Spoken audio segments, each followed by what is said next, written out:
What's going on, world? Welcome to another episode of the New Era Show, where the New Era runs the show. I'm your host, Zach Gassinell, and this episode is brought to you by the number one lifestyle brand in the world, my company, VBA Clothing. Use code TNE24. That's right, the New Era 24 for 50% off your code at checkout. All right, y'all.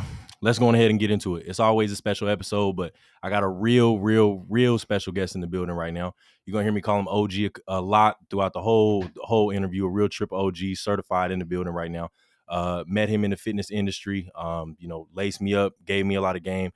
This man is a mentor to kids on and off the field. I've got NFL veteran Jeremy Bridges in the building. Hello, OG. Man, I'm loving it. What's going on? I am loving it. Yeah, man. man. I appreciate you guys having me on, man, and bringing me all the way from Chandler. Me and you both, OG. Right, I was thinking the same thing. I was driving. Yeah. I was like, this fool lived out here. Yeah. Like, man, I ain't been up to north. What is it? We call it northeast. Yeah, Phoenix. Northeast Phoenix. Yeah. When you start to see Shea Boulevard, it's like shit. Like, we north. Yeah, north. We up there. Right, we up there. Right. So welcome. OG, and you got the Valley Boys on. I got it. You know People been, for y'all who don't know, me and OG been locked in for a couple years now, almost 5 years or so. OG right. Real tight with the family as well too. So, man, let's go on ahead and get into it though, OG. I want to start all the way from the beginning. So you're coming from now, OG. I looked it up. You're not are you originally born in Mississippi? No, I was born in Indiana. That's what I thought. Fort Wayne. Fort Wayne. Okay. Millen Park, you know what I'm saying? All the homies in Fort Wayne, Gary, you know what I'm saying? Naptown. All the fam bam out there, you know what I'm saying? But I was raised in Mississippi. Okay, right? So if you ask me where I'm from Mississippi all day, every day. Yeah. That's no shade to Indiana, you know what I'm saying? We used to go to Indiana in the summers and yada, yada, yada. You know how it goes. Yeah, Your folks in New Orleans, you know what I'm saying? So kind of same difference. But Fort Wayne, Indiana was the birthplace. Macomb, Mississippi was the raising, the upbringing. Okay. Now, Macombs, Mississippi, OG, is that a small town in Mississippi? Very small. Very small. Very small town. I grew up in Macomb, and I went to school in Magnolia. Okay. Right. Okay. So my mom was a teacher, you know what I'm saying? Rest in peace to Freddie Bridges. She passed when I was 11. And so I got grandfathered into being able to go to the school because I lived in Macomb's district, which was our rival school. Okay. So I lived in the city of my rival school, but I went to school at my rival town school. Okay. Sense, right? Got it. So she was grandfathering us. So I was not going to not go to South Pike. I went to South Pike High School, you know what I'm saying? Shout out to the Eagles, you know what I'm saying, representing all day, every day. So did that, you know what I'm saying? Macomb, Magnolia, all that, Mississippi. It's South Mississippi, man. Like, yeah. Now, what was it like for you growing up in Mississippi, OG? It was Mississippi. Mississippi. Small town down south. I don't know what to tell you. It was Mississippi. Like you said, small town down south. You know what I'm saying? It wasn't a lot to do. A lot of ball.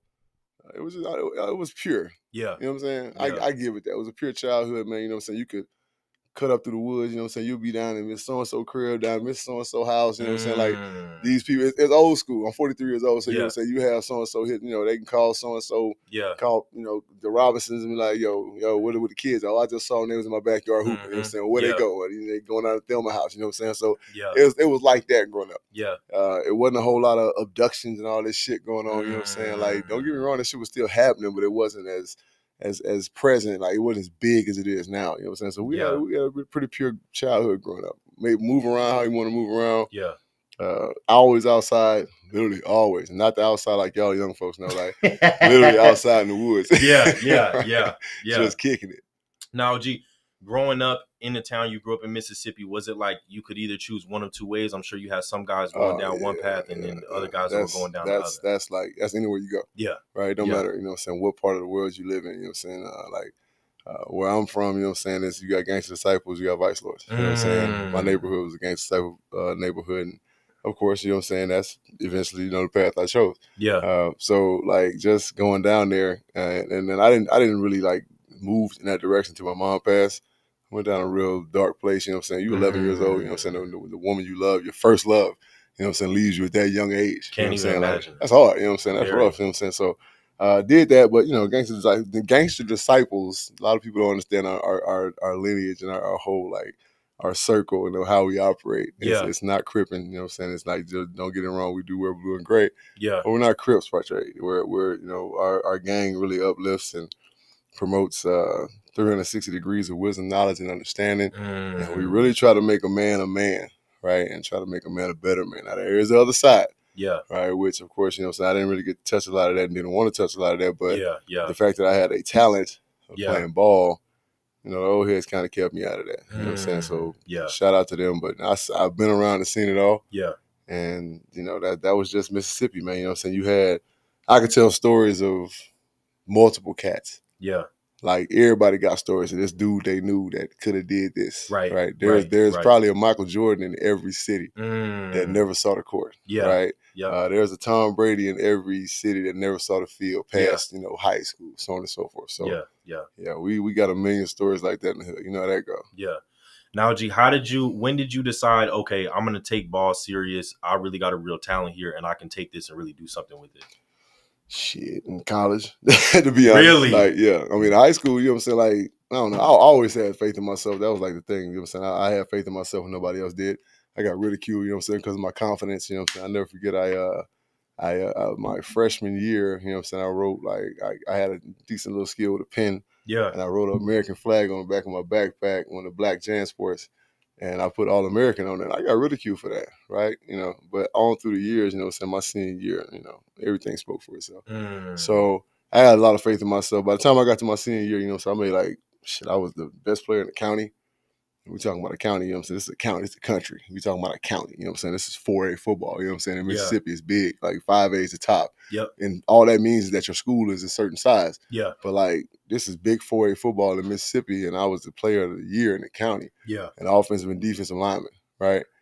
So that just lets you know exactly how, you know, the sport meant the world to me. Yeah. Right. And of course, you know what I'm saying, my last name is, that's it. You know what I'm saying? So, like, but then when I got to college, I tell people this story, and it's the realest story ever.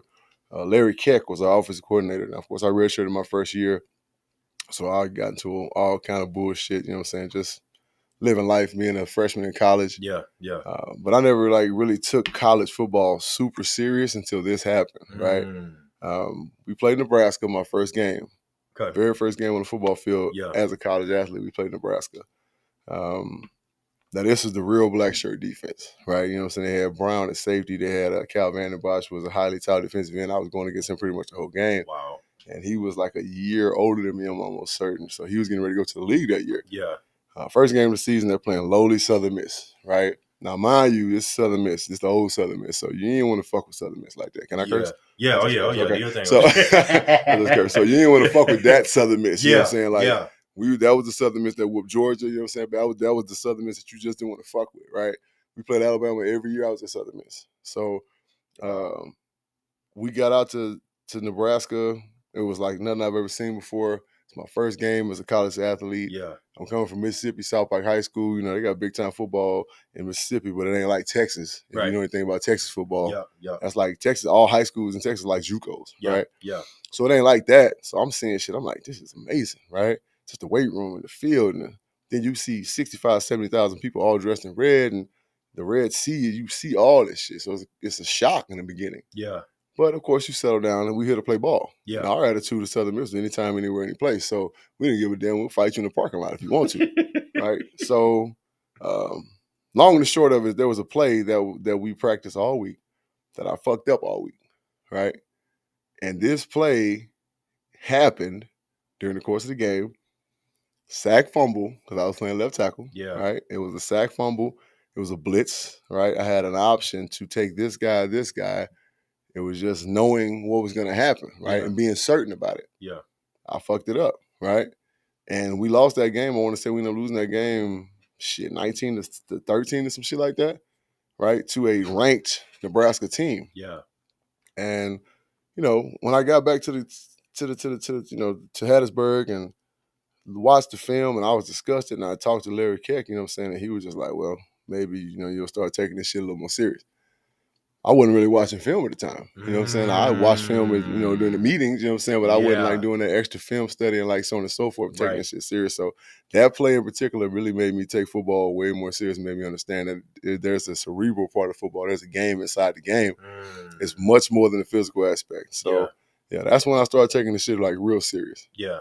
Now, G, out of high school, what made you choose Southern Mississippi? Was that kind of like a rite of passage being from Mississippi? It's like Southern Miss, Old Miss. Like, what made you choose Southern Miss? They didn't lie to me, right? I got drafted. I drafted. I got recruited by damn near every school you could think about. Yeah. Right. Yeah. Now back then it was regional. You know what I'm saying? Like it wasn't like it is now. You know what I'm saying? With social media and all this shit, they can see you whenever. Yeah. Wherever. Yeah. Yeah. But it was regional then. You know what I'm saying? So you had the Southeast. You know what I'm saying? You had the South, the Mid-South.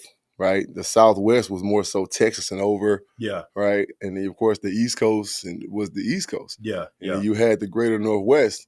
Well, this is all they were choosing from, right? There was no mingling to the point where you had like now you got kids that are in Washington that came from Mississippi. Yeah. That wasn't heard of, right?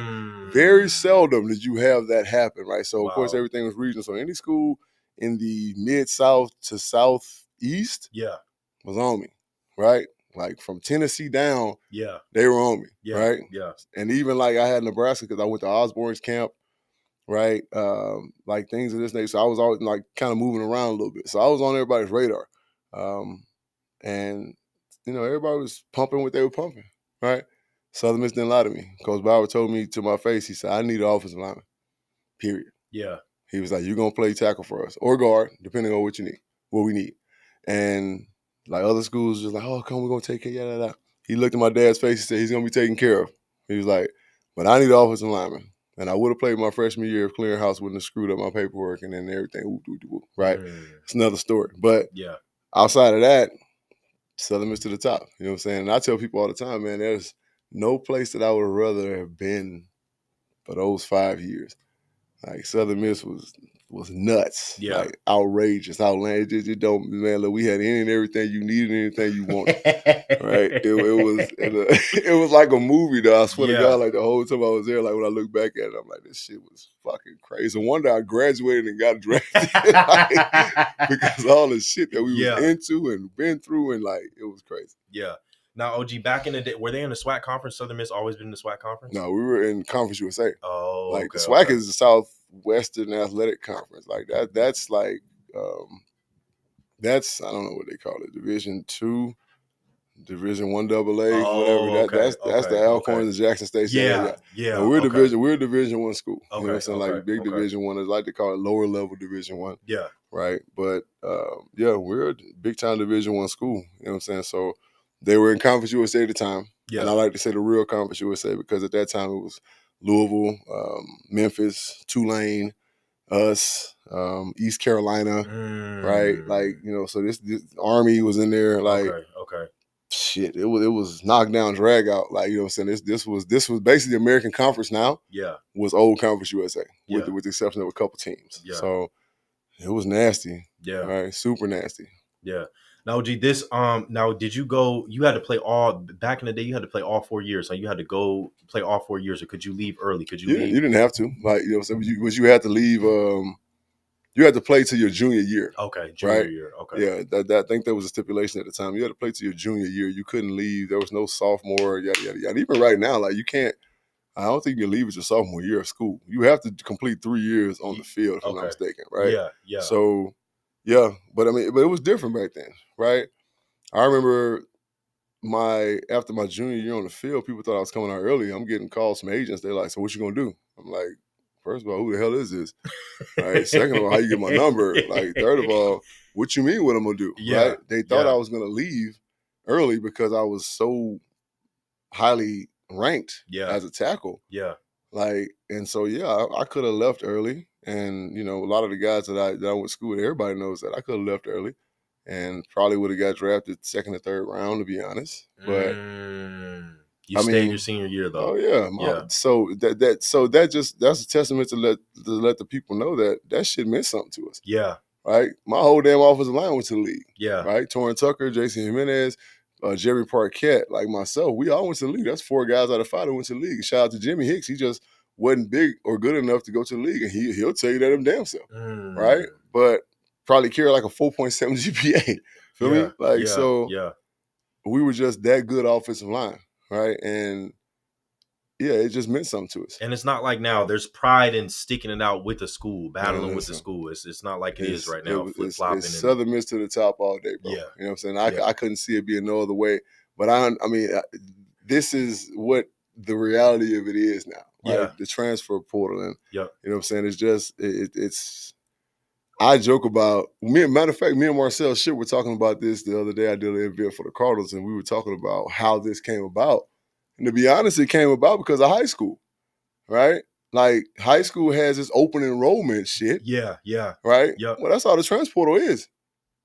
That's all the transfer portal is. Yeah. It's open enrollment. Yeah. Right? So you have to have some kind of hardship in high school to go to another school, and then you sit out for like 3 to 4 games, and all of a sudden you're on the field playing. That's the same season, right? Yeah. I've never heard no shit like that till I went out to LA. And when I left, Arizona wasn't doing it. When I got back, right, in 2018, they were doing it. Started doing it. Right? Yeah. So it's like, and then of course it's like you can hop from school to school. It was just so much shit. But that's what started that transfer portal shit. Wow. Right? Somebody was looking at the high school and was like, you know what? We can do this shit. And the NCAA was like, you know what? We can do the same shit. Right? And have success. So, I mean, the transfer portal has its pros and cons. Yeah. Of course, the con being that, you know what I'm saying, like, you know, these kids like don't develop any toughness, any loyalty. There's just okay, shit gets rough, or I ain't getting what I want, I'm leaving. Yeah. Right? Yeah. The pro is that it's literally making college football very even. Yeah. Right? Yeah. And we're seeing this more and more, right? It's making college football very, very even. It's leveling out the playing field so that these cats that are 5-star athletes, right? And they go to an Alabama, which is an anomaly because most kids go to Alabama, stay at Alabama, right? Because of the way they do things. Right. A Georgia, you know what I'm saying? They go to a Ohio State, you know what I'm saying? They go to the Floridas and all these schools. And they get there and they're like, damn, I'm behind 3 other dudes. I ain't playing. Well, I'll hop in the portal and I'm going to go to a lower level Division I school. Right. Where you got 15, 20 other guys do the same thing. Well, all of a sudden this lower level Division I school is competing. Yeah. Look at Cincinnati. Tulane. Yeah. Like, Jesus Christ. Like, you know what I'm saying? These cats are like, these cats are higher ranked in the nation in the AP polls. And it's like, where they come from? Yeah. Well, you got these guys that are coming, like I said, from these big time Power 5 schools, and they're going to these mid-level Division I schools, and they're making them really good. Yeah. Well, so that's the pro to me. You know what I'm saying? Like that makes for a better Saturday when I'm watching college football, right? Yeah. So I know it ain't gonna be no blowout. You know what I'm saying? Like, even like I said, these huge Power 5 schools, you see, they got to watch their ass this point. Yeah. Right? Because, you know, we saw it last year, saw it the year before. You know what I'm saying? They getting touched. You know what I'm saying? They getting touched by these smaller schools, and that just makes it better. Right? That makes it the more better, like I said. But outside of that con is just so big. It's so ugly. You know what I'm saying? It just, you know, and especially, you know what I'm saying, it's like, you know, older gentlemen like myself, you know what I'm saying? Like, I try not to be the old dude yelling at the cloud, you know what I'm saying? But shit, you know what I'm saying? It's just like, God damn. So and me and my lady friend were talking about the whole NIL thing the other day. It was like, God damn, like, these kids are really getting paid to play football and basketball and whatever their respective sport is. Yeah. They're getting paid to do this shit. Yeah. Now, mind you, I ain't Jose Canseco, right? But I'm gonna tell the truth. Right? If I said that we wasn't getting paid to play ball in school, I'd be lying. Right? But we got like handouts. Right? It wasn't no set salary. We got benefits. Right? We used to call it being on the payroll at Southern Miss. And I'm not gonna say what the payroll entails, but we used to be on the payroll. Right? Yeah. Now these kids ain't gotta hide shit. They just out here living. Yeah. Right? Yeah. And they got fucking big bling on the sideline. You know what I'm saying? Like, it's ridiculous. Yeah. Short Sanders, Lamborghinis, all type of stuff. Yeah. The kid from Georgia, the quarterback from Georgia, who didn't play very well last year, who was pretty crappy. Yeah. To be honest. You know what I'm saying? Just bought a Lambo truck. Just gonna leave it. As a grown man with 6 children, you know what I'm saying, and bills, I'm like, yo, this kid is 20 years old. He bought a Lambo truck. So $375,000. And almost, if he doesn't get drafted, I mean, he gets drafted low. I mean, who cares at that point? He may have scrounged up a couple million, a couple $100,000. I mean, who cares? All I ask, Young, is that these schools put together programs to make sure these kids understand how to take care of their money. Yeah. Because they're in a great situation in life. Yeah. That's the greatest part of NIL for me. I'm loving that. Yeah. Right? Yeah. That these kids can actually get, you know what I'm saying, they're paid for what they're doing. Yeah. Right? The hard work they're putting in. You know what I'm saying? These kids can't have jobs, yada, yada, yada, so on and so forth. Yeah. Okay, cool. So they're getting paid for this shit. Right? Whether it be outlandish or whether it be whatever you want to call it. Yeah. Yeah. Just put together programs to make sure these kids are putting money away so that if they don't get drafted or they don't continue to push in their respective sport, then now they got a great, great foundation financially to make their lives a little more comfortable going forward. You know what I'm saying? Because, you know, once the real world happens, it's like that shelf. It's like the fucking shelf. What they call that ocean shelf when you just going out there and all of a sudden it's like great white, bitch your ass and you die. That's life. You know what I'm saying? Like, you know what I'm saying? That you just walking out there, you know what I'm saying, enjoying life, and next thing you know, that shit falls off, and it's like, fuck, you're in the deep water at that point. Yeah. So you got to swim or die. You know what I'm saying? So yeah, they put together programs for these kids. I'm all for it. Like, again, there's pros and cons to all this shit. So I'm not against it. I don't hate it. I just know that, goddamn, like I was born in the wrong era. That's the way I look at it. Shit. Like, now, you get through your senior year, and then you're going to the NFL draft right after that. Explain some of that process to me. Stressful. Horribly stressful. Like, that was some of the most stressful time in your life. You try to just kind of live life and be normal, but you go to a workout facility and you're spending time down there and you're trying to get your body right for something you don't really understand what you're doing.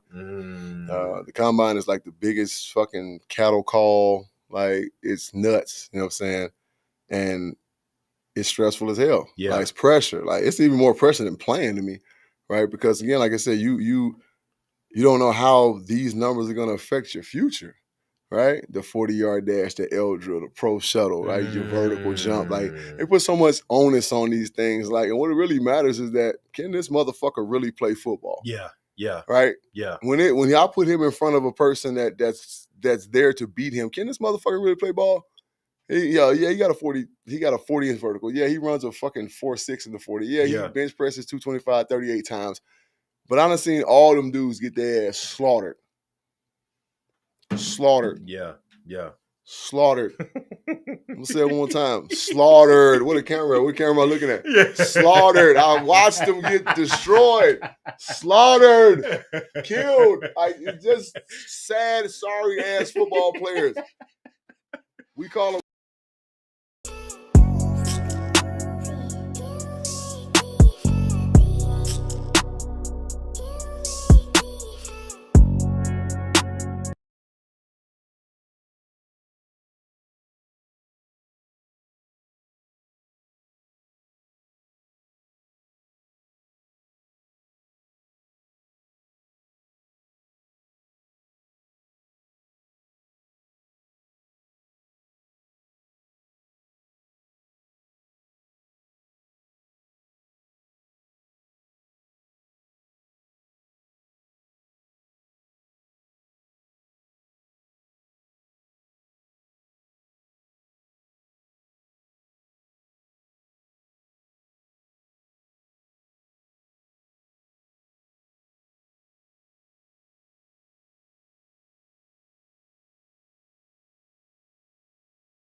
the work, do the due diligence, and look what the fuck he does. Yeah. You know what I'm saying? Like, so this is what you look for in ball players. And yeah, cats, because of what they do in college, and me and my man were talking about this, and just more so high school right now. We're on a high school level. Yeah.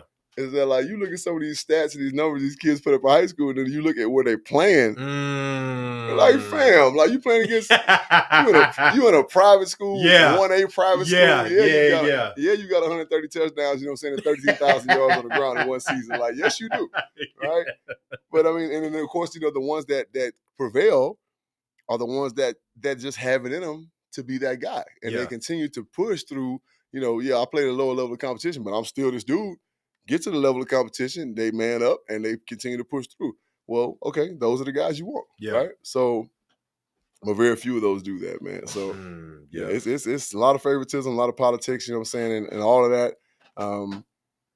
And again, but that intrigues me more because that's the world I'm looking to get into, you know what I'm saying, the scouting, you know what I'm saying, the executive world of the NFL. So I look at football from that aspect and that angle now. You got me looking at it different, OG. Just talking to you right now, I'm like, holy shit. Like, trust me, look at it. You'll start to look at, like, and I always start with my position first, offensive line. I want to watch these kids, and like the guys that they're really like praising, and his kid's gonna be a first round, yada yada yada. I'll go back and I'll just like YouTube games, and I'll just like look and be like, I don't know what the hell y'all looking at. But in my mind, I don't think this kid gonna be very good. You know what I'm saying? And like righteously, you know what I'm saying? Just in my mind, talk about my mindset when I'm thinking about, okay, I want to bring this guy on my team. First of all, if he can't play two positions on the offensive line, he's out. You're done. I don't even want to talk about you. Second of all, if you can't play both sides, you're out. Some people can play guard and tackle, but only one side. If you're a guard, you gotta play center, right? If you're a center, you got to be able to play guard. Wow. Period. Like, so if you're not doing these things, I don't even want to talk to you. Wow. You know what I'm saying? Like, so, but you the guys that they praise, and like, there's no more like real like offensive tackles. Back in the day, like, he's a left tackle, we're going to draft him and pay him a crazy amount of money. That day is over, right? So offensive linemen are offensive linemen. We're interchangeable. It's links of a chain. It's 5 links of a chain. Right. You got to be able to hold that link down. If this link goes out, you got to be able to move your link, put yourself in that link, and have another person come into your link. Wow. And make that offensive line just as strong. Wow. Or you're dead in the water. Wow. Right? So, that's the way I view football at this point. Like, I really can't even have fun watching the game no more. my mind is just different. I see the game different now. That's unreal. That's unreal.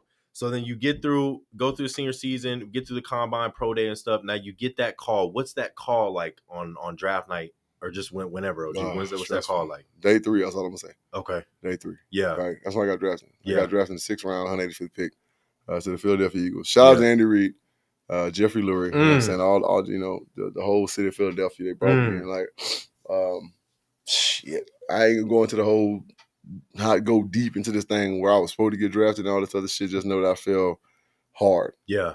And it was because of an injury, and it was because of what happened at Southern Miss when I was a senior. And all that shit's been forgiven. So we ain't gonna talk about that. But got to Philly, and man, you talking about a chip on my shoulder. That motherfucker was big as a bag of a fucking family bag of Doritos. It wasn't one chip. It was a whole bag of them. So, I mean, I'm fighting every day in practice, right? Once I realized I got to the league, and I was like, man, this shit ain't what I thought it was. Wow. That ass. Wow. But I was discrediting myself. You know what I'm saying? Yeah. Does that make sense? Yeah. Because that was my mindset. And I'm like, man, these cats ain't even good. Like, they it's challenging because these cats are big and strong, but like, I'm literally a rookie, like whooping second and third year guys. Like, who is this dude again? You didn't have to be that humble walking in. Yeah. Like, who is this dude again? Right. Like, so that in itself kind of made things bad for me because life's about mindset. You know what I'm saying? So at that point, I was like, well, shit, I ain't got to work as hard. You know what I'm saying? Fuck it. You know what I'm saying? I know I can go out and whoop this dude, with a hangover. You know what I'm saying? Like, no problem. So, of course, you're a rookie. You're having things, little money. You know what I'm saying? Yada, yada, yada. You get the city of Philadelphia, right? Yeah. Wild as hell. Love the city of Philly. But, yeah, you get to that point. And like I said, I got to that point. And I was blessed to get drafted. And I thank God for it. That opportunity. And then I got there and I was just like, damn. these dudes is whack, man. Yeah. Now the higher level is the higher level. Yeah. And that's the thing about the NFL. It's like there's like you hear and all of a sudden you hear, right? Like, so, but to get to this point, you have to work.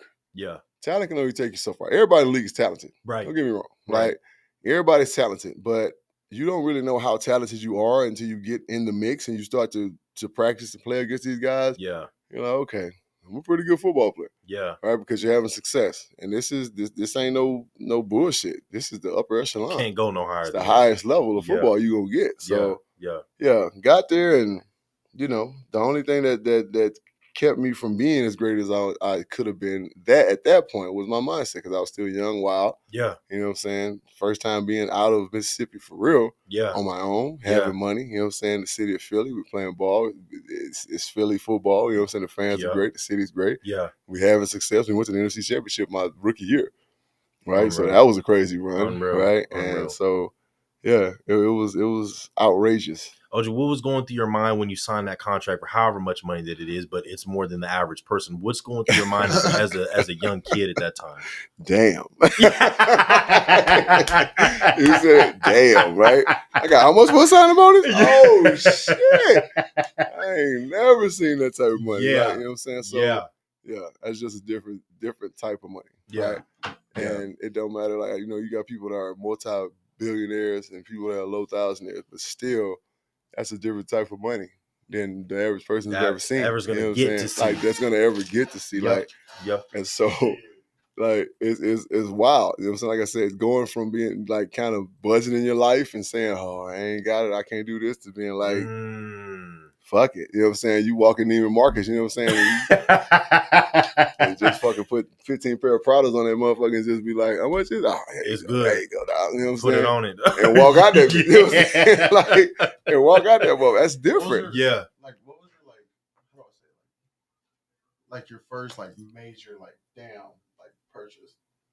Just to blow money, just some BMF shit, like just blowing money fast. Yeah. My chain, right?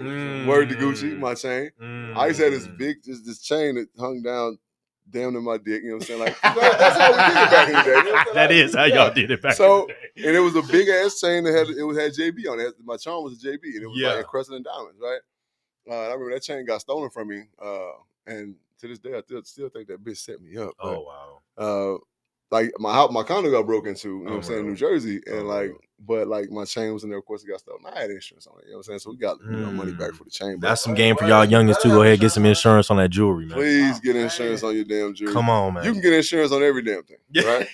But if you gonna pay goddamn $200,000 or $300,000 for a piece of jewelry, put some goddamn insurance on that shit so you can put insurance. I've been seeing videos of Icebox.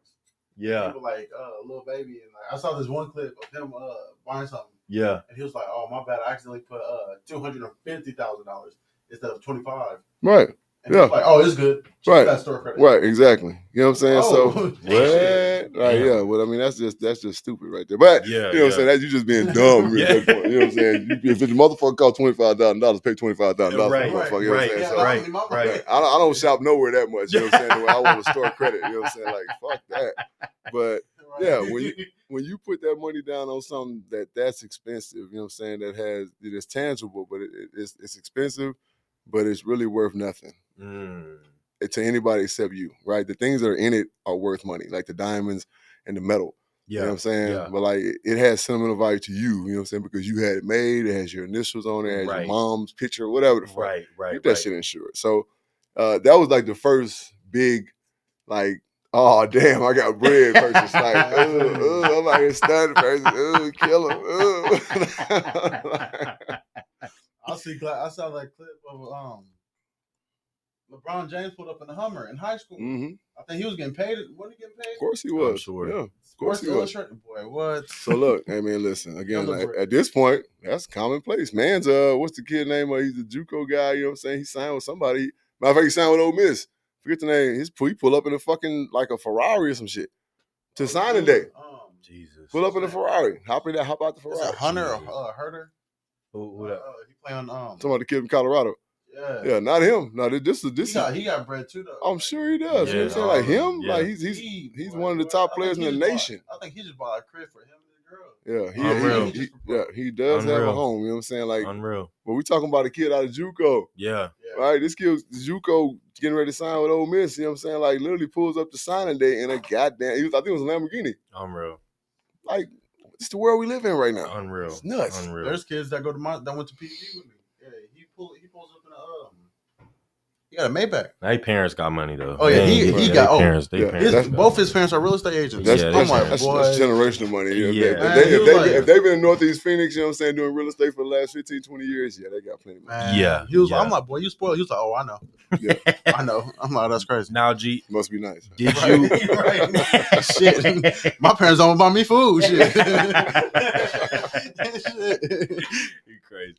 OG, now, when you were young, obviously blowing money, buying some of those things, when did you start getting financially literate? When were you like, okay, I got to learn about this. I got to put my money somewhere. I got to save this or do something with it? When my dad was like, what the fuck you doing? You lost your damn mind. Like, do you realize what this money's not going to do? Yeah. Right? Yeah. And that's another thing that I wish the NFL would do. And you know what I'm saying? I hope they continue to do this shit. Like, that they continue to like develop programs for these young men to learn to put money in places where it's going to appreciate it, right? And continue to tell stories about why you shouldn't spend money on certain things. Yeah. Like, we have a symposium every year for drafted players. And of course, teams have these little things that, you know what I'm saying, people come through and they talk to their teams and their rookies, you know what I'm saying? Because it's a different lifestyle. Yeah. Right? Yeah. Again, like I said, most guys go from not having to having and having a lot. Yeah. Right? Yeah. So, but at the same time, it's like, I think about the Dave Chappelle episode where, you know what I'm saying, black folks got reparations. Yeah.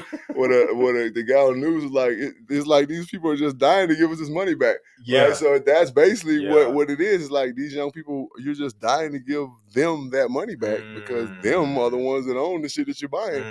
So the NFL got to do a better job, you know what I'm saying, of putting together programs to make sure these young people understand that there's life after football. Yeah. That you're a young man that's going to want to have a family one day, and like kids cost money. Yep. And just so you guys know, and you young people who are listening to this show and watching this show, you motherfuckers are expensive. Straight up. I broke that shit down to my son one day, my oldest son, man. You know, his name was Joseph. He's 27 now. I literally broke it down to him one day. We were talking about colleges, and I said he wanted to go to Chapel Hill play basketball. Yeah. Well, he wasn't getting no scholarship, right? So I said, you know how much it costs to go to Chapel Hill for 5 years? You know how much a scholarship costs? He was like, nah, how much, probably? 100,000 plus at least. Shit, like hell. You looking at about $210,000. Jesus Christ, bro. You're looking at about $210,000, right? And that's for 5 years of attending that school. So, and at that time, that's now. Yeah. At that time, it was like probably like 160 something. Yeah. But I mean, again, the kid's 27 years old. Yeah. Right? So, shit. What you mean?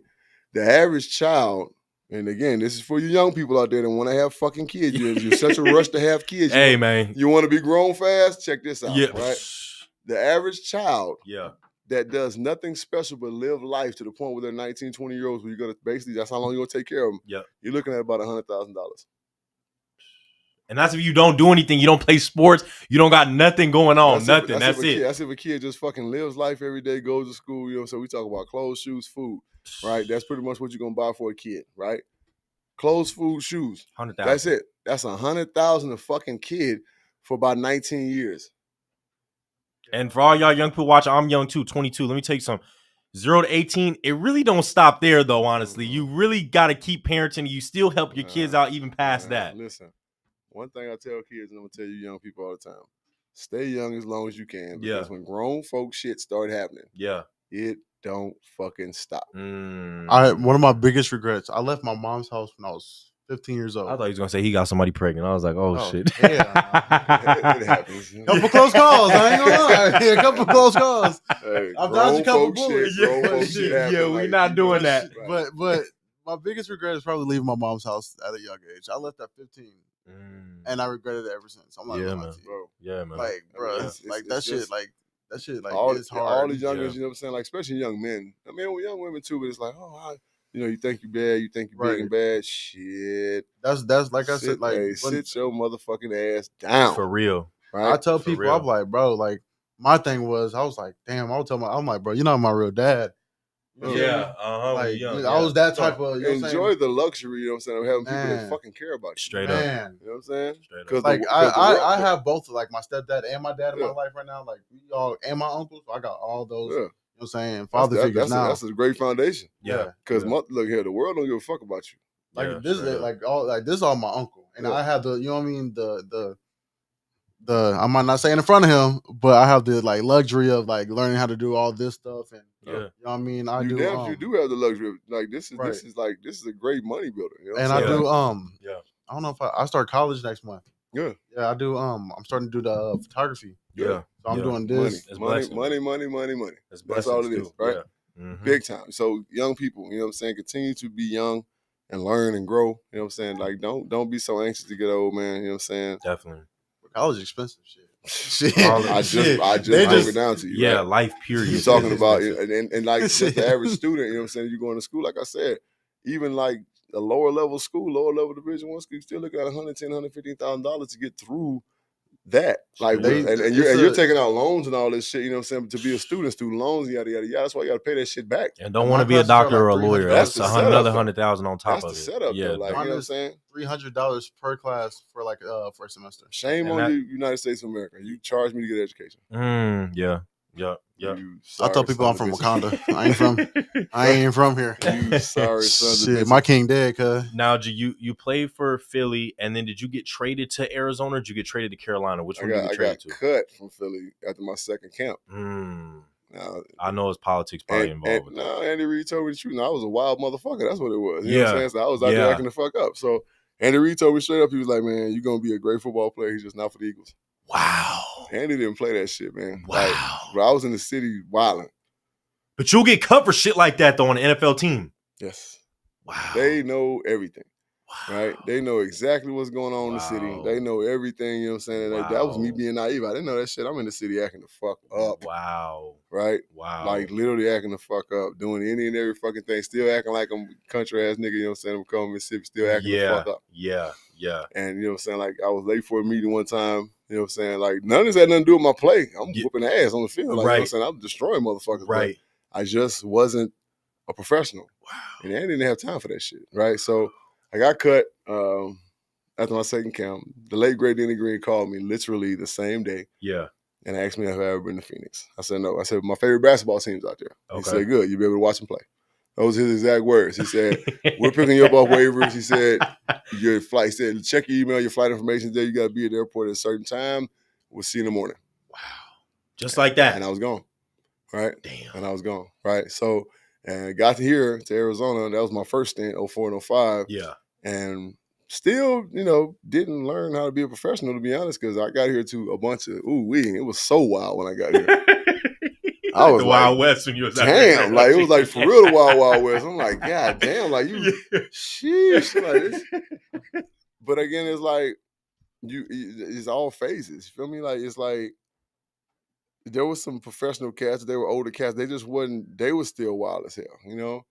And just the whole regime was kind of thrown off. And it was just like I didn't learn much. You know what I'm saying? Like I got on the field for the first time, and I thank Denny for that. Yeah. Like so 04 and 05 was my playing days. I actually started playing in the league. Yeah. But them 2 years was wild as hell. Shit, I'm lucky to still be in the league after that. Because some of the shit that we did, I joke with my youngins that work with me in the fitness industry, and I tell them we used to terrorize the streets of fucking Phoenix. Not hang out.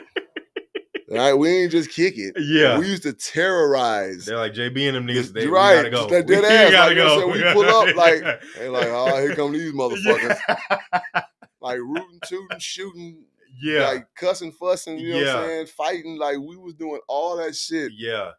Like the show Playmakers that came out at the time about professional athletes being fucking degenerate jerks. Right. That was us. That was us. Like pill popping. Like that was us. Yeah. Wow. Like everybody was doing everything. Wow. It was so bad, and it's amazing that that shit surfaced. Yeah. Right. Yeah. It's amazing. It's just amazing. I could like I'll tell people that work for the Cardinals organization like some of the things we did back then. They were like, hold on, what? Y'all did.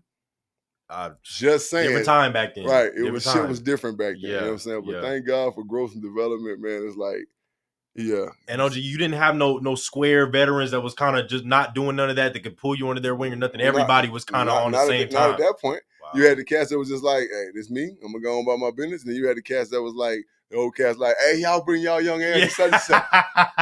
Y'all come to such and such and hang out tonight. Yeah. And they'd have been in the city for 4 or 5 years, you know what I'm saying? And of course, they known and got their whole little support system today. Right. But they're not giving us the game. You know what I'm saying? So cats is getting caught up. But like, you know, again, I came through that shit unscathed. Yeah. Right? 05 was wild. I got cut like 3 times, brought back, and then I finished the season out with the Cardinals. Wow. After that, you know what I'm saying, I left and I went to Carolina. Yeah. And then that's where I learned to be a professional. Okay. Right? Okay. Even though I got in a lot of trouble in Carolina, but that's still where I learned to be a professional. Yeah. Right? Because, you know, the Musa Muhammad's, you know what I'm saying, the Jake DeLones, you know what I'm saying, you had the Mike Ruckers and the Mike Mentors, you know what I'm saying, that were, you talk about those veterans that will pull you aside and be like, hey, man, you got to chill. Yeah. Right? Yeah. You got to chill. I was a wild motherfucker. Yeah. You know what I'm saying? That's an understatement. Yeah. Right? So the motherfuckers that knew me when before I turned 26, 27 years old, I was wild as hell. Wow. Right? So, yeah, they taught me how to be a pro at that point, and I thank God for them dudes all day, every day. They brothers to me. Pep, you know what I'm saying? Like, congratulations to Pep. Just got inducted to the Hall of Fame. Wow. Smitty, you know what I'm saying? Who's probably another Hall of Famer to be.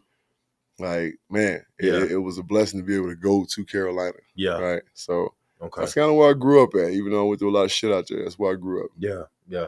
Now, G, and then you came back so you went, and then from Carolina, you went to Arizona, and then back to Carolina? No, so I left Carolina, and I literally signed with the Redskins. Can I call them that anymore?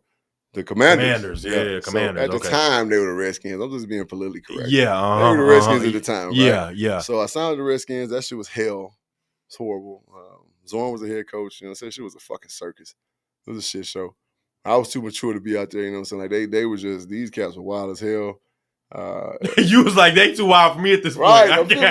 I'm like, damn, that's a lot for me to say. You know what I'm saying? I was wild as hell. These cats were older than me. You know what I'm saying? But they were still just wilding. But it was just like, it was a complete shit show. Like a lot of good players, a lot of good pros, but just the organization at that time was crap, right? And I felt it, you know what I'm saying? Even as a mid-level player, mid-level year-wise player. Yeah. Like, so I was a veteran. Yeah. But like I still was like a vet. Like I wasn't no 9-10-year vet. Yeah. 6-7 years in the game. I'm like, yo, this shit is not right. And I don't want to be here. So I got released. The late great Joe Bugle was my O-line coach. We never got along as far as professional, but I love the old man to death. But like I got released from there, and then from there, Arizona picked me up like the next day. And they brought me back to the desert, right? And that was when Wizard Hunting was there and so on and so forth. Again, probably the best time of my life NFL-wise, right? Besides my last couple of years in Carolina. Just, again, being around a bunch of pros, guys that wanted to win, you know, guys that took it serious, right? And guys that put forth the effort to do it right. But at that point, I was one of those guys that was showing the young people how to do it. Okay. So, you know, we went through our follies, if you will, you know what I'm saying, to get to that grown folk, that OG status, if you will. Yeah. Now, G, you were playing during Bounty Gate with the Cardinals. Like you were there during all of this. You were there when Kurt Warner was there, Bean was, everybody. What was it like playing on that team? It was good. Like I said, you had guys that wanted to win. Yeah. Right. I remember those playoff games vividly when we played Green Bay the last game of the season, and we had to turn around and play them again the first game of the playoffs, right? Yeah. The highest scoring playoff game in NFL history. It was nuts. And I remember after that going to New Orleans and just getting fucking destroyed, right, by that New Orleans team that, if I'm not mistaken, went on to play in the Super Bowl that year. Yeah, right? Yeah. So, but being back, you know what I'm saying, like even in the bad years, you know what I'm saying, it was still just like, you had a bunch of guys that were pros and that just knew how to do it and do it right. Yeah. Right? And of course, Wizard Hunt and them coaching regime was solid, you know what I'm saying, like good dudes, you know what I'm saying, guys that were, for the most part, very honest with you and real. And it was that just wasn't an aspect of the game you didn't have to worry about. You knew exactly where you stood with people, right? Yeah. So you had the opportunity to say, okay, I'm going to do this, I'm going to do that, right? I'm going to play my part. I'm just going to be like, man, fuck this shit. I'm going to fall back and just play ball and just be, you know, the mole or whatever the fuck you want to be, right? You know what I'm saying? But like, to get on board and to do it right, no matter what your position was the expectation. Okay. Now, G, playing with all these guys, is there any guys that are like cream of the crop athleticism, you look at them and you're like, wow, or is everybody, it's kind of level? Or were there some guys that really shocked you with their athleticism and with their talent and stuff? Shit, hell yeah. Yeah. Julius Peppers probably be at the top of the list. That man is unreal, right? As far as like just his athleticism, you know what I'm saying? The motherfucker's 6'7". At the time he was about, when I first met him, he was probably about 285.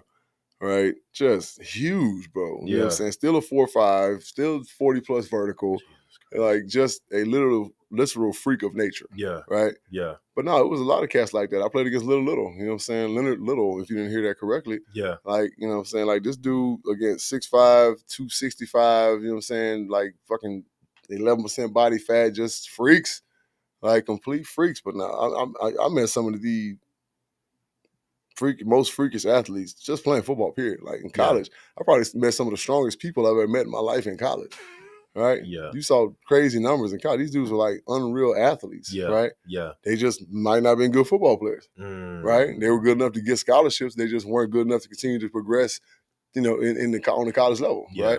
The NFL, the good thing about the NFL is that they're all good, but who shines, right? You know what I'm saying? Like, so we just talked about that earlier. It's like, yeah, we got some guys that have done some wild shit in it. They can do this and do that, but can they play football on Sundays, Mondays, Thursdays? Can they do it? Right? Yeah, that's what separates the good from the bad. Are there any like freaking natures in the league right now that you're like, damn, like? I mean, it's kind of hard to see because I'm not in there. Like, you knew these dudes were freaks because you worked out with them. Right? You practice against them every day. Like, you see guys do some wild shit, but like I'm the type that, you know what I'm saying, like, I gotta be in the mix to see it. Like a lot of these guys they praise now, you know what I'm saying, like the Watt. I was pissed off I never played against JJ Watt because everybody blew smoke up his ass. I'll be like, I don't know. I from what I see, I mean, yeah, he's a monster, but I don't know if he'd have been, you know, he'd have fared well like against me, right? Hey, Metcalf's and like the. Oh, yeah, DJ Metcalf a fool, but I mean, Terrell Owens was him before he was him. You know what I'm saying? I mean, I can go back to Stokes, you know what I'm saying, to play receiver. I can go back to, you know what I'm saying, to Westbrook at Colorado, right? There's been multiple hymns, you know what I'm saying? Yeah. But yeah, so that's the thing. Like, you can go way back to LT. You start talking about outside linebacker, defensive end guys. But we look at TJ Watt, and they're like, oh, he's such a this and such a that. And the Bosa brothers, y'all ain't doing nothing special. Wow, OG, right? Wow. LT was doing that shit back in the day. Wow. You know what I'm saying? Bruce Smith was doing that shit back in the day. Like, yeah, it's great to carry on a legacy and like to do it and be great. Like, I'm not blowing smoke up your ass. You know what I'm saying? Like I don't. If there was no motherfucker that I went up against, I was just like, oh shit, I'm going against so and so. You got to show me, bro. Yeah. You know what I'm saying? You got to show me, and it's gonna be a motherfucking knockdown drag out, right? Yeah. You played against guys that were crazy. You know what I'm saying? DeMarcus Ware was a fucking monster. Right? You had to pack a lunch plate against that motherfucker every day. Yeah. But it was like another thing that I look at the NFL now, and I'm like, man, offensive line play is so subpar. And they get praised for mediocrity. Wow. Like, they be like, oh, he gave up a pressure, but he didn't give up a sack. Back in the day, we didn't want to give up pressures. I didn't want this motherfucker 5 yards to my quarterback. I wanted my quarterback's pocket to be clean. Yeah. Not my jersey, not him being able to read my jersey, you know what I'm saying? Like while he's throwing the ball. Yeah. Right? Yeah. Nah, I don't want that. Like, so now these cats get praised for that shit. Wow. Like, it's unreal. Like I said, I watch the position different. I'm like, how the fuck you mean that's a successful block? Wow. The quarterback got to do this while he's throwing the ball. He picking his feet up, throwing the ball. Like, oh, that's great protection. No, it's not. No, it's not. That's not great protection. In what world is that great protection? Yeah. That's what y'all call great. But I mean, I'll say it again. I guess I was born in a different era. Yeah. Right? Yeah. We had a different mindset at the time. Like, you know, so it was just, I'm not saying there's not pride in the game right now, but it's just like the bar was set so damn high. Yeah. Right? And at this point, the bar seems to be slipping lower and lower and lower and lower. And they're getting praised and getting paid. Damn the praise. Yeah. They're getting paid for this shit. Yeah, yeah. Right? Yeah. That's a solid offensive lineman to you when he's giving up a half a pressure or pressure damn near every time he sets pass protection wise, you know what I'm saying? Like, oh, he's good. He don't give up sacks. We give up pressures. Like, that's fucking with your shit. Right? Yeah. So, man, the game has changed a lot. how do you feel about the game changing? How do you feel about, some of the targeting rules, the game kind of turning into more of a passing league now? How do you feel about some of the things? It's a product. Yeah. Let's be real. It's the NFL. It's football, but it's a product. Yeah. Right? They are trying to sell tickets. They are trying to encourage more people to watch this game, because the more people watch, the more money they get, right? It's a product. Don't get it twisted, right? It's still football to us. It's a little boys game to us, but it's a product, right? So of course, you think about, I like to compare the NBA and the NFL. Yeah. Right? Look at the NBA right now. And you ain't never seen so many 100 plus point games ever. Yeah. Right? Yep. Same difference. Yep. Defense is like becoming a byproduct of the game. Right? So much so that when you see a game like the Super Bowl, what everybody say about the Super Bowl? Man, it was cool. It was kind of boring. It was a great defensive game. Yeah. Them defenses was going ham, like they was playing, like it was everywhere they was hitting. You know what I'm saying? It was great. They was on top of every fucking thing. Right? But motherfuckers want to see 50 points. This is what they want to see. They want to see touchdowns scored. They want to see outlandish numbers from the quarterback. They want to see outlandish receiving numbers. They want to see a running back go crazy and fucking get 200 yards on the ground, 3 touchdowns, right? Fantasy football, right? This is what they want to see. Yeah. So they don't want to see defense, right? Defense means nothing. Yeah. So, of course, they're going to make rules that make the game faster, that they make rules that make the game favorable for offense to be successful, right? That just is what it is. And there's nothing like it. Like I said, I don't want to be the old man yelling at the cloud. It's fun to watch. Football has always been fun to watch to me. Yeah. And yeah, it's exciting. Yeah. But at the same time, you have that in the back of your head, you know what I'm saying? Like being, old head like myself, you're like, man, shit's soft as hell. Yeah. Right? Yeah. This shit's soft as hell. But it's still the most violent sport you're going to play. Right. Violent team sport. I mean, of course, combat sports, as far as one-on-one, but right. It is the most violent. And I still put up there with the most violent sport because of the speed, the power, right? Yeah. The way these guys are hitting each other from far distances, you know what I'm saying? Like moving at 11, 12, 17 miles per hour, hitting each other, right? Yeah, it's the most violent sport you're going to play. Yeah, yeah. Now, G, how do you address people that are like, some of these games are rigged? I feel like the Super Bowl is rigged. I feel like, what's your opinion on that? There's no script in the NFL. Okay, we busted that myth right now. Ain't no script in the NFL. So stop that. Is that what you said? Stop that. Cut it out. Aaron Foster, I don't know what you were smoking. Yeah. What camera? Angel Dust. What camera am I looking at? There's this camera. Yeah. Aaron, I don't know what you were smoking when you said that. But they ran with that shit. And don't get me wrong, it was funny at the beginning of the season when they made that commercial. That was funny as hell. But there's no, how can you script? Let me break this down to you. There are, 32 teams in the league? Right. 1,800 plus players. Yeah. Game-wise, every team plays 17 games. Right? You can't predict injury. You can't predict weather. Right? You can't predict trades. You can't predict cuts. How can you script that? Like, give me an example. Yeah. Please break it down to me. Yeah. Like, give me the spreadsheets. I need to see numbers. I need to see times, dates. How you gonna do that? Yeah. No, you can't. Now, can referees sway the ballot? Okay. Hey. Man, who knows? Possible. Who knows? I'm not saying it can't. Okay. But I do know this, that once gambling became legal, I knew some shit was gonna get funky. Right? And I've seen games, you know what I'm saying? And we've seen games. I'm not going to put that shit on me, but we've seen games. Where we know that the referees were like, that's some bullshit, right? How the fuck did you call that? Or how did you miss that? Right? And then they double down by, saying you can't criticize the refs. They fine you for doing that. Right? So they want you to keep your mouth shut behind the referees and what they don't do, what they will do, what they are doing, what they're not doing. So I'm not saying, and I'll double down, there's no scripts in the NFL. At all. None. At all. Right? You can't do it. Yeah. It's impossible. Yeah. Right? And they say, oh, everything's possible. No, it's not. That would take a bunch of really smart motherfuckers, but it would also take the cooperation of 1,800 plus people. You got to coerce 18,000 people to all get it. 1,800 motherfuckers got to be on the same page with what's going on. Impossible. Can't do it. It's hard to get two motherfuckers to agree on who the best basketball player ever is. You know what I'm saying? Yeah. You're going to literally tell me the 1,800 people going to be like, all right, cool, we're going to do it like this. So they going to win the Super Bowl this year?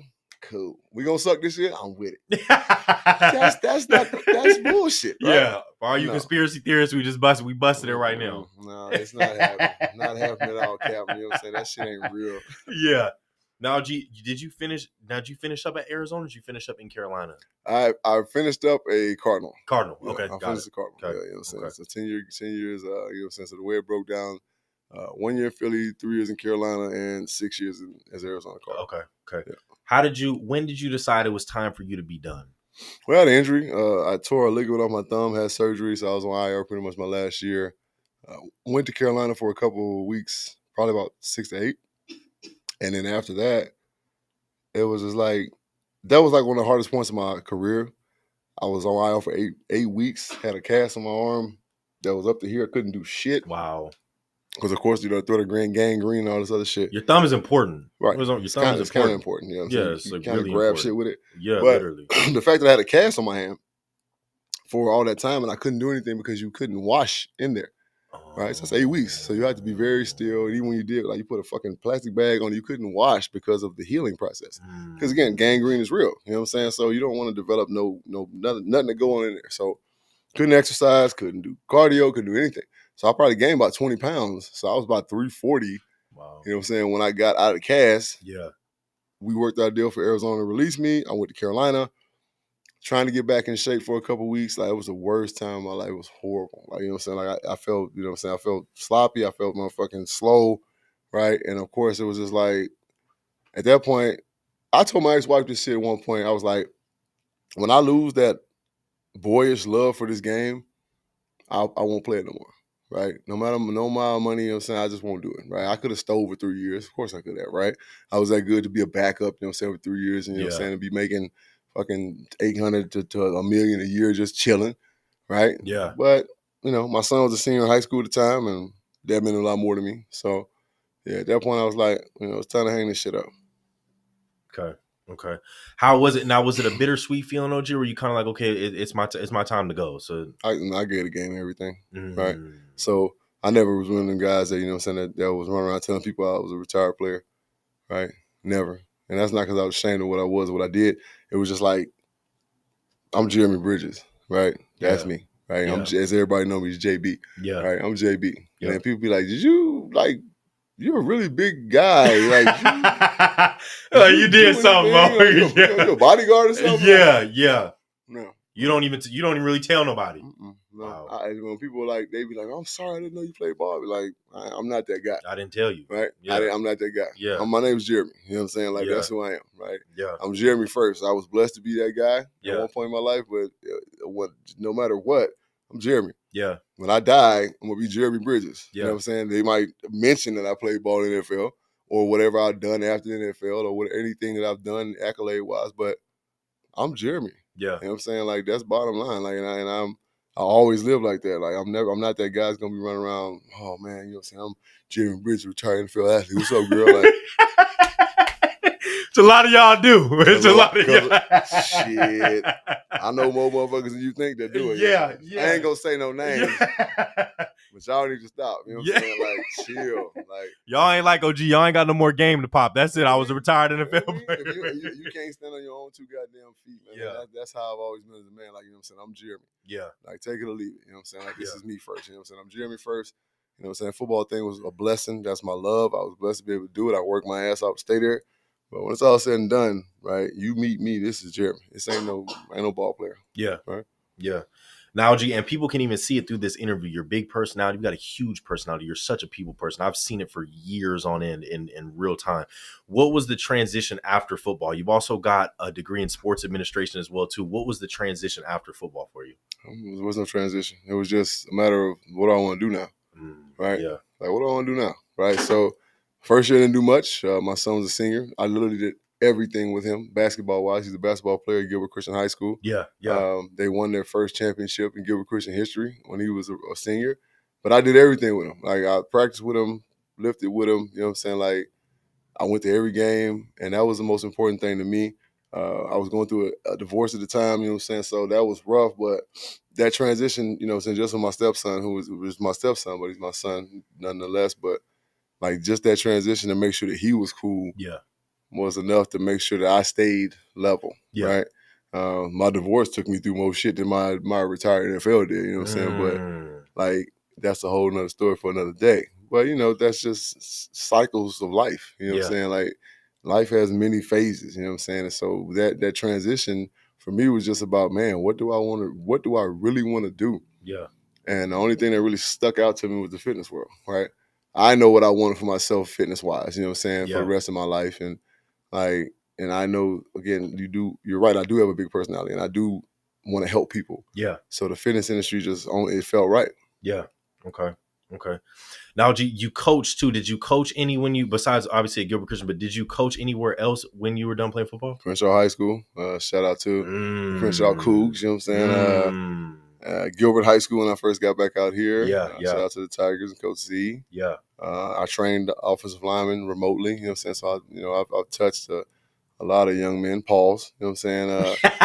We ain't even got to. We already know it. Football, you know what I'm saying? Like if I don't do that, my son will kill me. Right? And then all my youngins, you know what I'm saying? Like, I gotta do that. You know what I'm saying?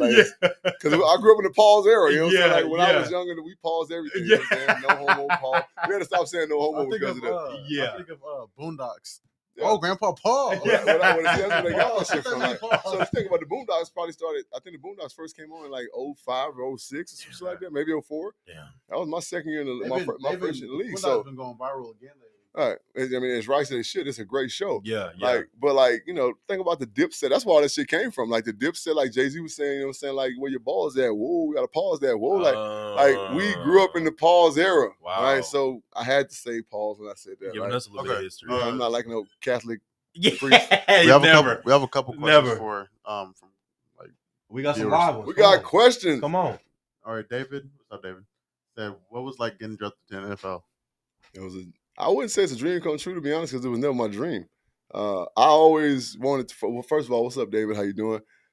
First of all, I just wanted to be the best damn football player, whatever level of football I was playing. Right? That was real shit. Like I had guys in college that was like, man, I'm going to the league. I'm like, man, I'm trying to make All-American. Fuck this shit. I'm trying to make All-Conference. You know what I'm saying? Like, the league will come. If it come, it come. If it don't, it don't. It wasn't really till I started to get those calls after my junior year that it really became a reality that, man, I could go play NFL football. Yeah. Because I was so in the moment. And I think that's what a lot of guys lose and what it burns a lot of guys out because they're always focusing on, I got to get to the league. Like, no. And this would be a lesson to you youngins out there at whatever level of ball you're playing. Fight to be the best person or the best player that you can be at that level. And if you do that, the rest of it should take care of itself, right? Especially in this age of social media. If you're the best at what you're doing, one of the best at what you're doing, you're going to get seen. Yeah. You're going to get scholarships. At this point, you get a scholarship, you're going to get paid. Yeah. Right? So, but yeah, David, to answer your question, it was unreal because I put the work in. So when it happened, yeah, it was not really a dream come true, but it was unreal. It was a very surreal moment. And he says, who was your favorite player to play with in the NFL? Now I'm finna get in trouble, right? My favorite player of all time to play with? Jesus Christ. I can't answer that question, David. I had like to be, and that's not like I'm being real when I say I had so many dudes like that I call my brother to this day that like we had so many different moments and we had so many different like we shared different like you know what I'm saying like similarities and like we bonded on so many different levels that like these are my brothers, so it's like I can't say one. Yeah. I could sit here for hours just naming motherfuckers, you know what I'm saying, like that, and I can name reason why I fuck with them like that, but it's like that's hard to say, man. That's a very hard question. Who else? That's it on fan questions? Yeah, that's it. Okay. No. Man, that's what's up. Okay. OG, so now doing training and stuff, people this should cost thousands of dollars. It really should. You an NFL veteran, you're training people. Like what made you want to train people and help people? Is that something that's in your heart that you wanted to help people out? Always. Yeah. I always want to help people. Like the fitness journey is like the ongoing lifelong battle. Right? There's okay, so the funniest thing in the world is these memes, you know what I'm saying? Like this cat is like shocked. It's like, you mean to tell me when I get in shape, I got to continue to work to stay in shape? Yes, you do, right? So no matter where I'm at, like even right now, like, you know what I'm saying? Like if you met me in April, I look totally different than I look right now, right? So, but this is what I was shooting for. Even this was my goal when I retired from the league at 33, right? I knew at some point I was gonna get to this where I'm at, but I got to continue to work to stay here. Because if I don't, I'll go back right back where I came from. Yeah. So, and of course, as we get older, you know what I'm saying, like the objective should be to be leaner and stronger, right? Because that's healthy for your heart. And you're right. I do think my services should cost thousands of dollars. But I do too. I mean, you know what I'm saying? Yeah. Like, I work for EOS Fitness. You know what I'm saying? If you ever want to come see me, I'm at EOS Fitness on Power and Jermaine. It's on the East Valley. You know what I'm saying? Like, far, far away from where I'm at right now.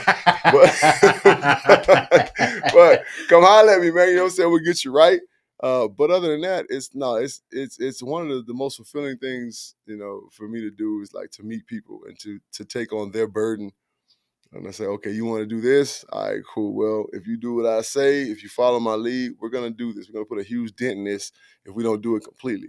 So just to give people that mindset, to change their mind, to say, hey, I can do this. I can accomplish goals.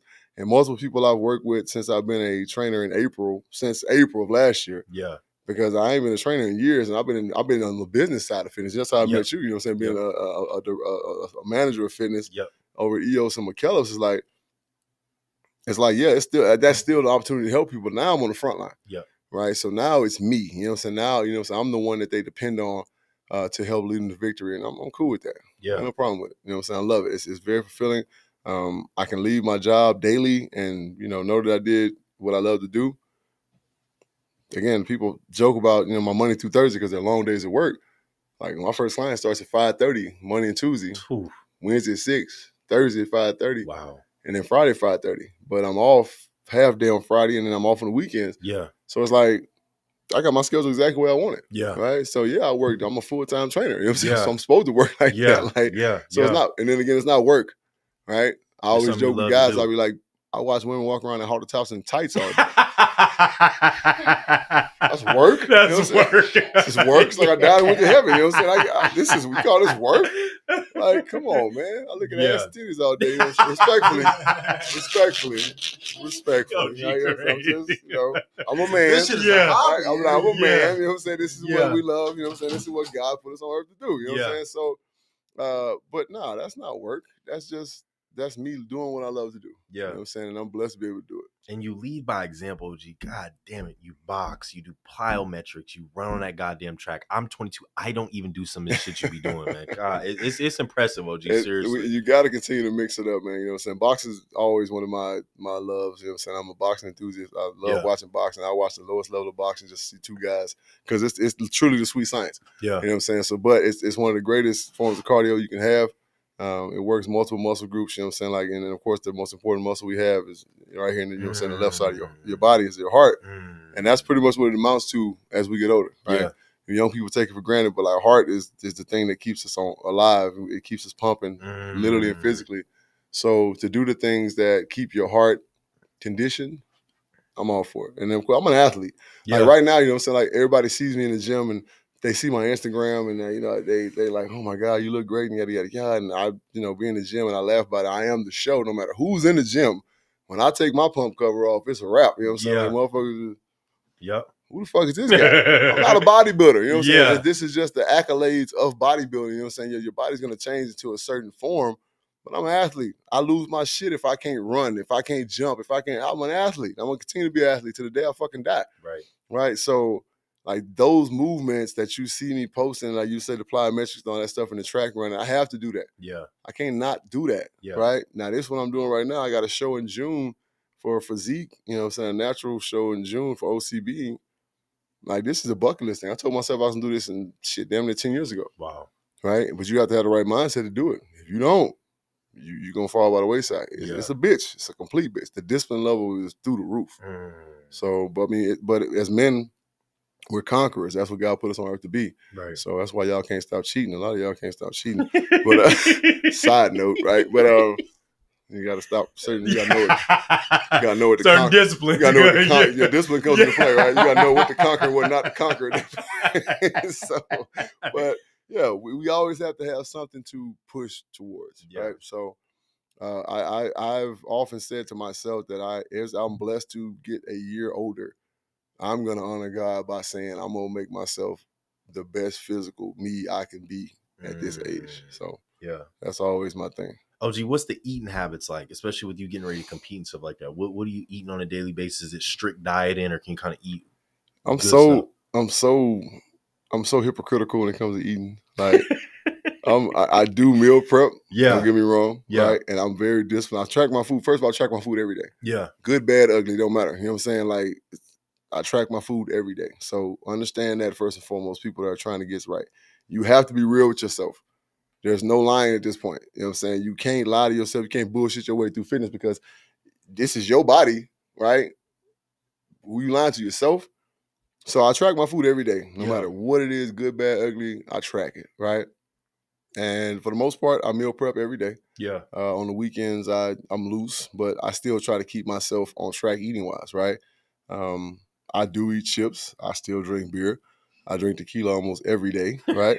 Little nightcap, you know what I'm saying? On the weekends we get a little bit, you know what I'm saying? Like, and that's in prep and out of prep. I'm in prep right now, you know what I'm saying? I started prep on Monday, you know what I'm saying? So, but like, I'll be damned if when I leave here, when I get to the house and I get set, I kick my feet up, I'm finna pull me one up and I'm finna, might smoke me one, you know what I'm saying? Like, all that. Yeah. But it's the discipline that I do in that damn gym. Yeah. Right? I'm going to work out. I'm going to do my cardio. Yeah. Right? I'm going to make sure I eat a certain amount of calories a day. And if I go past that the next day, I'm not going to eat as much. Right? This is the discipline. And somebody asked me one time before, like, yo, do you carb cycle? No, but I calorie cycle. Right? Yeah, I'm going to make sure that I'm doing what I'm supposed to do to stay in line with where I need to be. Yeah. Like, that's the most important thing. Is like, with anything else in life is that you have a goal to attain. Yeah. Stay on track. Yeah. Right. There's a difference between motion and movement.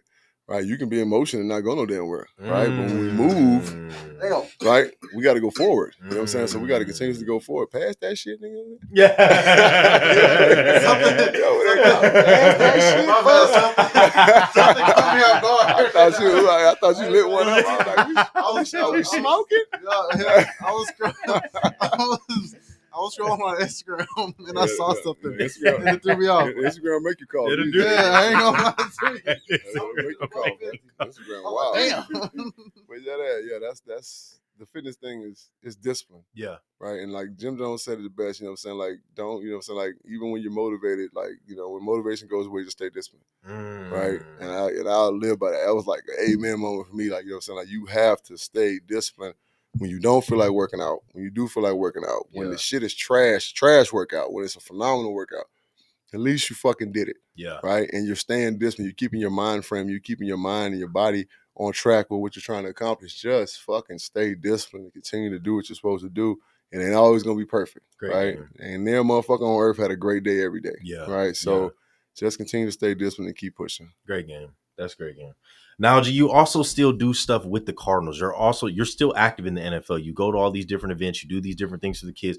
What can people see you? Are you looking to do something in the NFL or do something more on the sports administration side at a school or something like that? I do whatever. You know what I'm saying? Like, when it comes to just being out in the community, you know what I'm saying? Like, I always hashtag JB in these streets. Yeah. Right. But that's real. You know what I'm saying? Like, I'll get out and move around.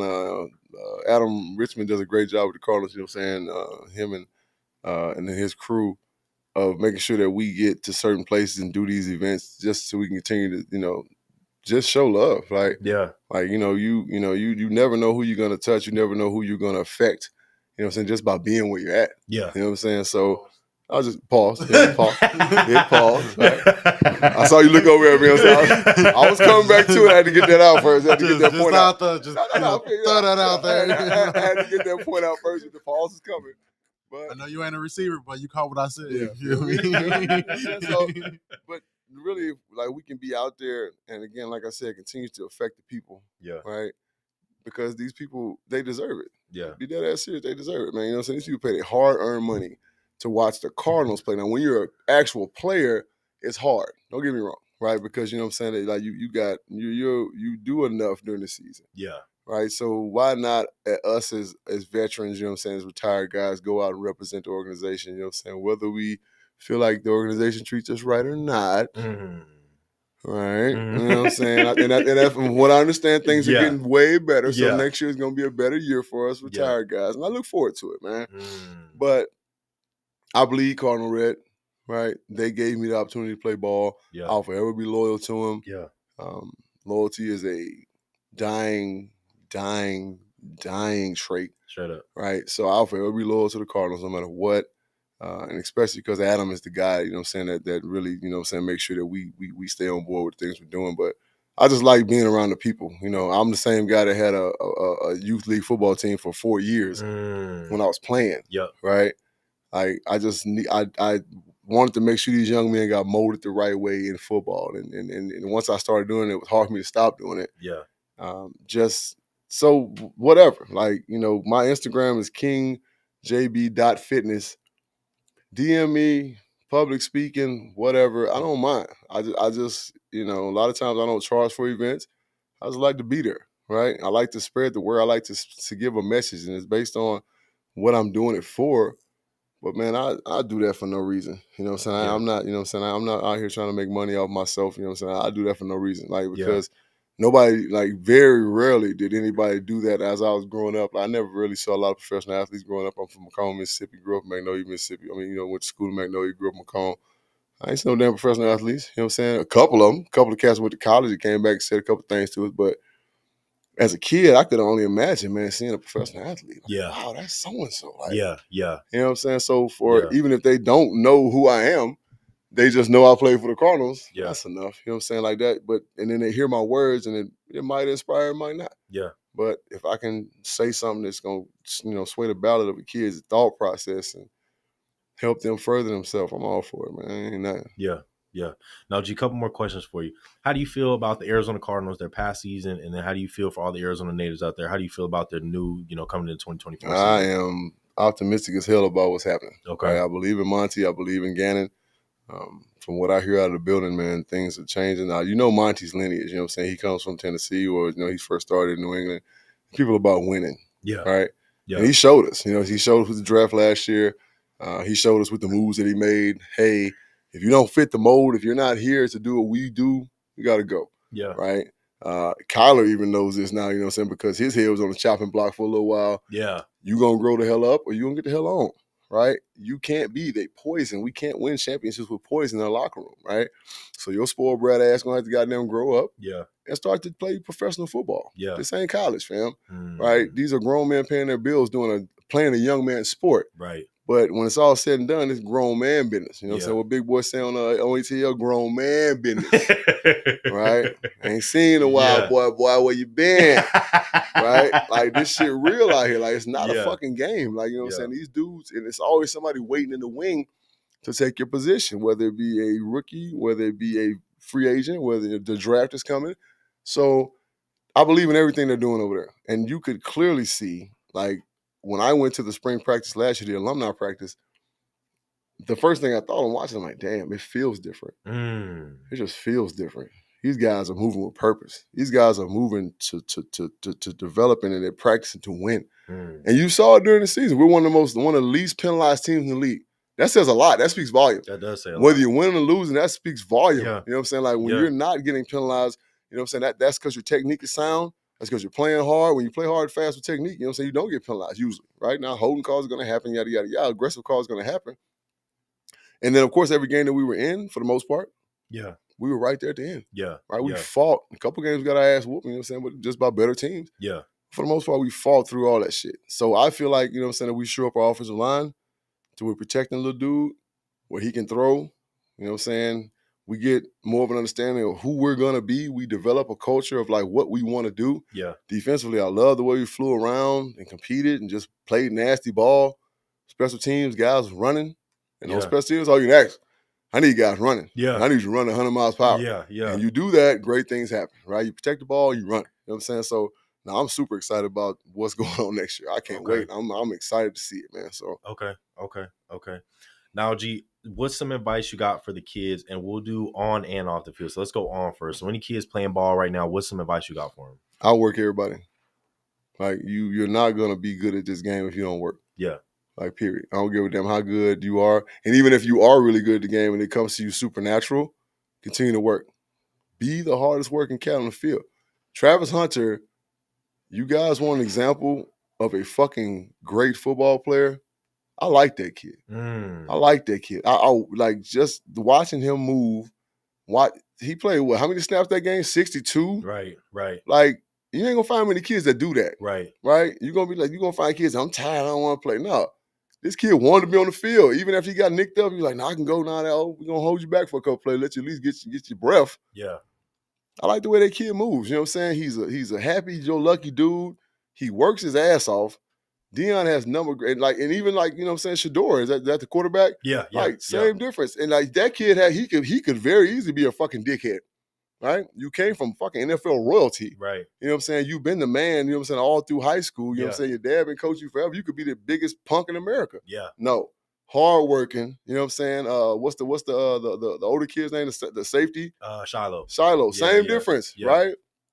People can say what they want to say about prime time, but he instills work in these kids, and he makes them understand that hard work will pay off, period. Right? It don't matter. That's all advice I can give to any kid that's playing any sport or doing anything. Hell, whatever you're doing in life. Yeah. Work. If you're a fucking social media guru, work. Because the more work you put into this shit, the more money you're going to make, right? Yeah. Work as an athlete. The more work you put into it, the more natural this shit's going to happen. The easier it's going to be on game day, on the court, the field, whatever you're on, it's going to be easier. Just fucking work and keep your mind on what you're doing. Yeah. Tunnel vision. Yeah. Right? Tunnel vision. Have tunnel vision with all the distractions you got going around you. If this is what you want, fight for it. Yeah. Don't be no punk. Don't be no bitch. You know what I'm saying? Don't be no motherfucking, oh, it ain't gonna happen. Don't discourage your damn self. If this is what you want, fight for it. Yeah. Dig. Like, I tell my clients when they get tired, I tell them, keep digging. It's gold down there. Right? I tell them that all the time. And that's a JB Rizzo. I ain't never heard nobody say that shit. I tell them all the time, keep digging. There's gold down there. There's gold down there. So you keep digging, there's gold down there. So, like, at times, you know what I'm saying? Sometimes the hustle, the outcome don't match the hustle. You know what I'm saying? Like, you hustling your ass off, and the outcome ain't what you think it should be. Yeah. Keep digging. There's gold down there, right? Keep digging. So that's all the advice. That's just, like I said, that's advice I can give anybody that's doing anything. Anything that's worth anything to you, just keep digging, man. Yeah. Keep digging. There's gold down there. Yeah. That was on and off the field advice right there. You could take that and apply that to both. Yeah. That's both right there. And again, discipline over motivation. Yeah. You can be happy about a lot of shit, but are you willing to put the work in to get it? Yeah. Right? Yeah. Discipline over motivation all day, every day. Yeah. Now, if y'all couldn't tell, JB do, I mean, he do this podcast thing for real. If y'all couldn't tell, he sound like a seasoned veteran, just even stepping on the mic right now. OG, before we get up ready to get out of here, I want to kind of talk a little bit about you on the entertainment side too. Like, what got you into podcast and entertainment? Because I've seen it. You've done reviews. You've interviewed comedians that get a lot of views. You've interviewed the new coach is going to UCLA right now. You've interviewed a lot of people. Like, what got you into the entertainment side of things? Benny. Shout out to Benny Blue, you know what I'm saying? My partner, you know what I'm saying? The JB and Benny Blue review. I did Benny's show at the True Blue podcast years and years ago. Shit, it's 2024, man. I did that damn show. This is like 2016. Okay. Right? And after the show, I'm listening to it. I never forget, I was in Bank of America in Torrance, California. I had my daughter with me. She was very young. Yeah. And I got my headphone in my ear, and I'm listening to it while I'm waiting in line at the bank. And I'm like, damn, that's crazy. Like, this shit is nuts. Like, so I called him. I'm like, yo, like, can we do this shit, like, together? He was like, yeah, like, what you mean? I'm like doing a show together. I didn't know one thought of the name, the JB and Benny Blue Review. I said, well, we can call it the JB and Benny Blue Review. Wow. Right? So literally the next weekend we did the show. So he started interviewing you first, or Gene, you were like, he interviewed me first. Like, I met him through one of my homeboys in North Hollywood when I was there. Cat I met, and he lived in the same condo building I lived in. Yeah. And we had my man had a party at the pool, and I'll never forget, I came from where I was at doing whatever I was doing. Yeah. And my condo was pool level. Okay. Right? Okay. So I had to walk past the pool. So he was like, man, come on in and hang out. So I went to my crib, put my stuff down, came out, and hung out. Yeah. And met Benny. And Benny was like, man, you know what I'm saying? I'd love to have you on my show. And we did it. And there it is. JB and Benny Blue was born. Just like that. So yeah, we've been doing this a long time. And again, for all of our faithful out there, we're definitely getting ready to do a show coming up. Again, I got to go get home and start to kind of piece the show together. But we're definitely, because everybody asks me, what's up with the show, man? Y'all still doing it? We are. Yeah. We're just putting content out right now. You know what I'm saying? Benny been doing a hell of a job, you know what I'm saying? Just like basically holding us together, you know what I'm saying? Because, you know, he's big on the content side. I'm so busy doing what I do during the course of the day. By the time I get home, I'm trying to go to sleep. Yeah. Right? Yeah. You know, that's a full day's work. You know what I'm saying? Even though it's not really work, I'm still tired. Yep.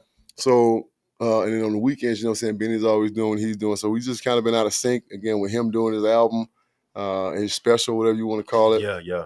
No, the JB and Benny Blue is on the way back, right? And of course, when we hit hard, and we always have. But so just being in that North Hollywood area and all the people you talking about interviewing, like, the people that I know, yada yada yada, people that have graciously, so have graced us with their presence on our show, and the Jahan Joneses, and like, of course, the Deshaun Fosters, and like we've had Big Jaw on the show, and like, just like Frosty Rucker, like all these guys that I played with and that we've encountered in North Hollywood, like, and now there's like these mega superstars as far as like whatever field they're in, coaching and or social media. Yeah. And we're continuously trying to do those things, but like I said, we just kind of took a break from it for a year. It's still our baby. It's always going to be our baby. And we're always going to do it. We're going to get the people, we're for the people. JB and being Blue for the people all day, every day. Yeah. Man, OG, this was an amazing one. And I know all the young people out there looking. That's why I call you Triple OG. You don't hate on the young people. No. You want to see the young people shine, and you give a lot of game, and you keep young people intrigued. I was intrigued to the whole damn episode, listening like I'm a on the backside of the podcast. So, man, OG, I really appreciate you. Plug in where people can find you at again, all your social medias and stuff too. KingJB.fitness is my social media. That's my Instagram. I do have an X. Twitter, oh fuck you, Carly. Just look for my name. It'll pop up. I don't even know what the fuck it is because I'm barely on it. But the Instagram is the main one. Again, KingJB.fitness. Check me out, man. Holler at me. I'll follow back for the most part. Like it's just where I do, it's where I put all my work up at. Like you're gonna get inspiration from there, You're gonna see my workout videos. You're gonna see my toilet talks. Yes, I do toilet talks. I talk shit, literally. Like I sit in the toilet, And I almost did one this morning, but I ran out of time. But there's one coming. I'll probably do one tomorrow morning. Toilet talk has been heavy on my mind, to speak on some things. So that's usually when I do it. It's got to be organic. Yeah. And my page is just entertaining. So y'all young people, check me out again. KingJB.fitness on IG. If you don't know what it is, it's a picture of me with my shirt off, right? So I'm flexing. But that's all good, man. Hit me up. Like I said, I'm always down to chop it up with people, and make sure that you're on the right track, man. We all need somebody to take us under their wing and to keep us moving in the right direction. Man, OG, I really appreciate you. Real OG, real veteran in the building. Jeremy Bridges. This is a New Era show where the New Era runs the show. I'm your host, Zach Gassnell. Jimmy, go on ahead, take us out of here, man. Let's go. Man. We need more VB.